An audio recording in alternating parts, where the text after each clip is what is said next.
Hey guys, I'm going to go through a couple of problems that people missed commonly on the previous quiz, and hopefully these will help you study for your exam. Now, the equations that I'm using here are not the same ones that you saw on your quiz. They are a little bit different, so just be warned, but the ideas are all the same.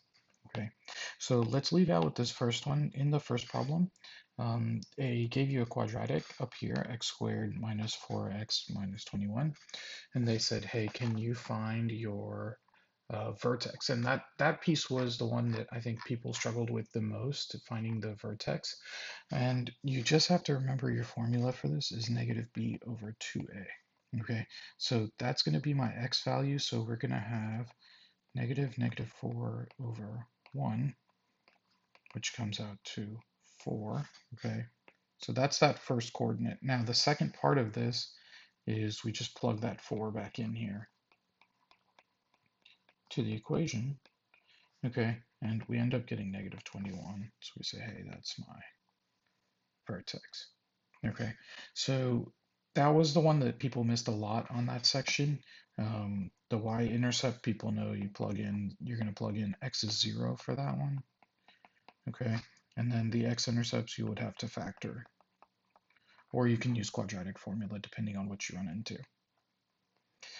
Down here, guys, I mentioned the quadratic formula. A lot of people miss this because they just don't know the formula. At this point, you should really have that locked into your brain. Okay. One thing I will point out to you guys, if you see something and you get something like this, 6 plus minus square root negative 4 over 2. People really struggled with simplifying this. I'm not 100% sure why. Okay. So first thing, square root of negative 4. That's going to be equal to 2i. Okay. The square root of 4 is 2, and the negative on the inside just gives you an I attached to it, okay? So do not overthink it. Stop taking the square root and then telling me that the square root of 4 is square root 2. No, that square root symbol takes up that step, okay? And we have 6, and then we have over 2. Do not forget to reduce your fractions. This has to reduce from all three spots, okay? This becomes 3 plus or minus I. Okay, so when you simplify stuff, you just need to make sure that you're being careful about how you simplify these things. That was where a lot of people lost points because they could not find their way to the end. Overall, when it came to dividing, people did pretty well. However, this rational zeros theorem question threw everyone off. And it's really not a hard question as long as you just remember the rules, okay? You take the last number and the first number, okay? We're always doing last over first. Okay, so the factors of 7 are 1 and 7. Okay, it's a prime number. Those are the only numbers that can multiply to make 7.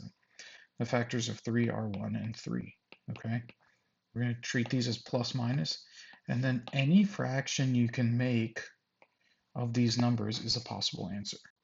So in this case, we're going to have 1 over 1, and then 7 over 1. We're going to have 1 over 3, and 7 over 3. Okay, so notice the 3 never comes to the top, okay? The 3 is down here, it's got to be only in the denominators.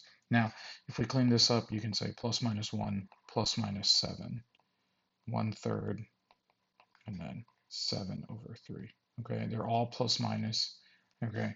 And that's all there is, okay? Just be careful you catch all the factors.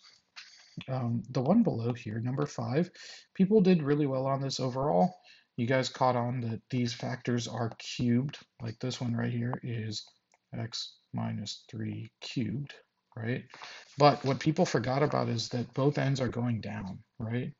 So because both sides are going down, this means that this was a negative.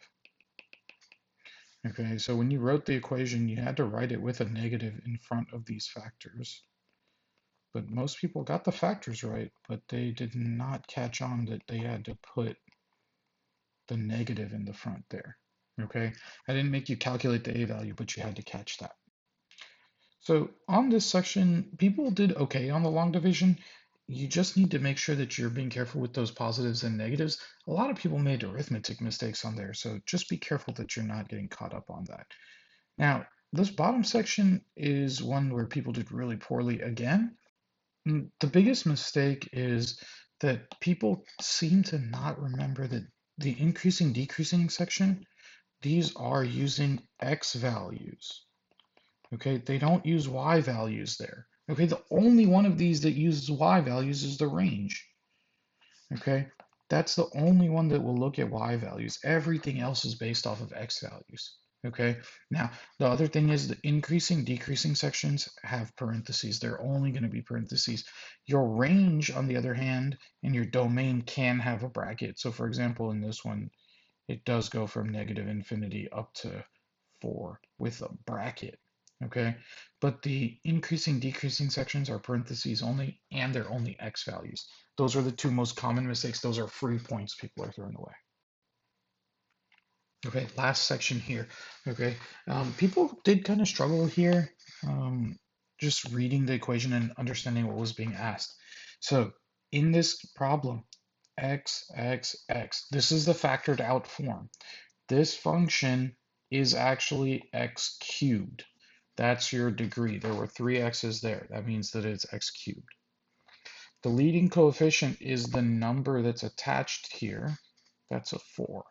Okay, so in this case, the key thing to understand is that it is a positive 4. Okay, now for the end behavior, we're going to use this information. If I sketched a graph that has a degree of 3 and a leading coefficient that is positive, okay, remember that's like a cubic. It's got to do something like this. Okay, and in the middle, it's going to go through all of my little points there. Okay, so what I realize is the left side is going down, the right side is going up. Okay, so use this to fill in our end behavior here. X goes to infinity is the right, the x goes to negative infinity is the left. If you look at the right-hand side arrow, it's going up, so this is going towards positive infinity. This left-hand arrow is going down, therefore it's going towards negative infinity. Okay, that's all you have to do in that section. You do need to understand these end behaviors. That's really important. Now, the polynomial factoring section. They give us a factor for a polynomial, and they say, hey, can you fully factor it out? So what we start with is we do synthetic division or long division, and we're going to just divide this whole thing out. Okay, now I went ahead and divided this. Get 3x squared plus 10x minus 25. What they want is they want you to factor this, and if you factor this, it's going to give you two pieces, 3x minus 5 and x plus 5.